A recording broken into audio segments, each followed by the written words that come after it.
Pegando um gancho do que o senhor falou, esse cuidado, o Jonathan na semana passada, ele fez uma observação, e essa observação foi, às vezes, o pastor se depara com um determinado problema na igreja dele, e ele não tem ali, no caso, a capacitação necessária para resolver aquele problema, seja com o casal, seja com o jovem que está passando por uma crise existencial, por um momento psicologicamente difícil. E ele deu um exemplo que foi o seguinte: às vezes falta humildade. Não é aquela... depois de você não é aquela humildade negativa, assim. O pastor Denis é desumilde. Não sou pastor, se permita mais exemplo. O Denis é desumilde, ele pisa nas pessoas. Não foi isso que ele falou. Foi falta humildade em saber que eu não posso resolver esse problema porque eu não me capacitei nessa área. Então o jovem que está com uma crise de identidade, está numa crise de identidade, ele vai vir conversar comigo. Eu não tenho como dar o conselho, mas como eu sou o pastor dele, eu vou lá e dou o conselho da minha forma, do meu jeito, mas não tenho a humildade de falar assim: conversa lá com o pastor Gerson, conversa lá com o pastor Paulo Guimarães, que é o meu pastor aqui da igreja, conversa lá com o pastor Ronaldo. O pastor Ronaldo é mais dessa área aí, ele vai ter uma palavra melhor para você. Ou faça essa ponte aí, eu sei que você vai.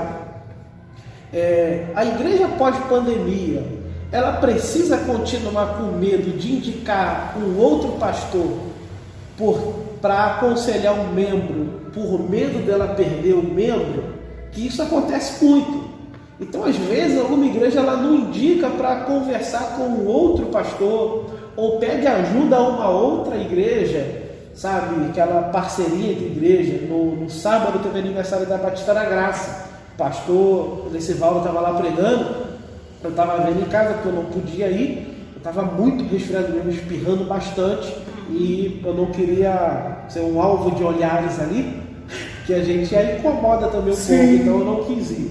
E eles estavam falando dessa parceria que se tem. Sim. Então, não seria melhor as igrejas terem alianças em vez de fazerem separação, quando o que é pastoreado é pessoas e o cuidado com pessoas não deveria ser prioritário, em vez de ter aí essa dificuldade de indicar, conversa com fulano. Antes de nós continuarmos, acho que deu Alberto, um abraço, Alberto. Ele mandou uma mensagem, acho que foi interessante, sobre o que nós estávamos falando anteriormente, sobre casal, família, o casal que se encontrou dentro de casa. Acho que legal que ele me colocou aí. Aí o comentário aqui do Alberto tem o Daniel Fernandes, meu amigo Dani, Deus te abençoe aí, o Alberto, a Mônica aí, Deus abençoe vocês, estão participando aqui. O Alberto fez um comentário aqui, que é na alegria e na tristeza, na saúde e na doença, nos serviços domésticos também. Em uma sociedade,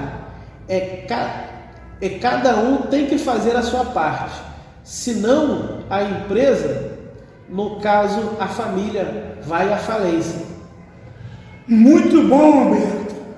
Domingo tu tá pregando lá na igreja. Então, voltando lá. A questão do que nós estávamos falando agora. Então, quando não se tem o princípio de reino,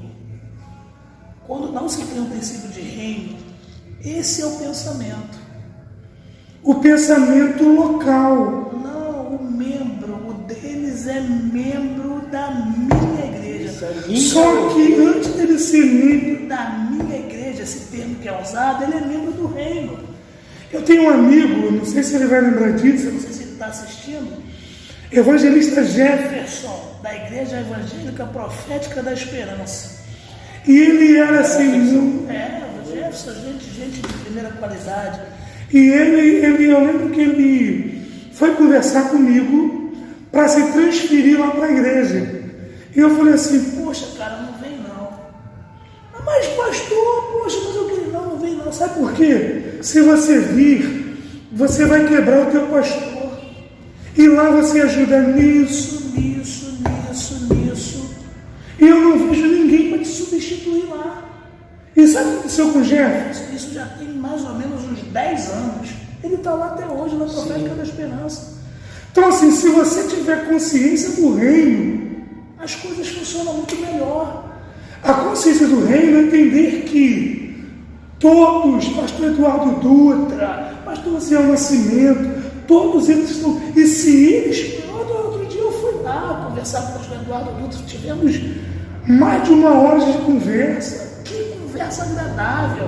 Contribuiu para o meu ministério. Eu não sei se eu ajudei ele em alguma coisa. Ele me ajudou muito.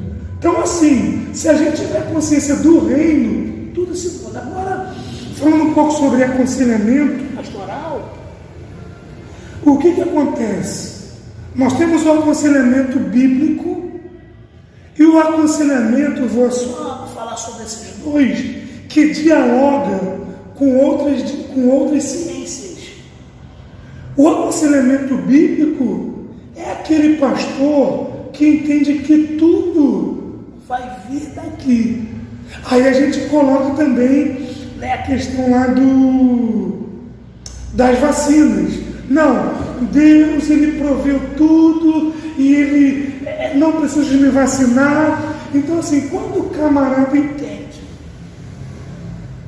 que ele não precisa de ir ao psicólogo, ao psiquiatra, ao pedagogo para ajudar o seu filho, né? Então ele está perdendo muita coisa.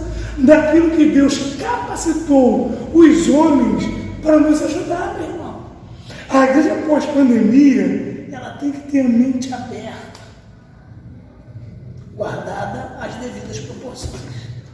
Então, a gente pega esses pontos e é muito melhor a gente viver como é o seu livro, viver em comunhão é muito melhor. Exemplo, eu vejo que as igrejas elas são muito boas em receber, mas elas não são tão legais assim em deixar ir, sabe? No sentido de fulano está saindo da nossa igreja, fulano não é mais membro.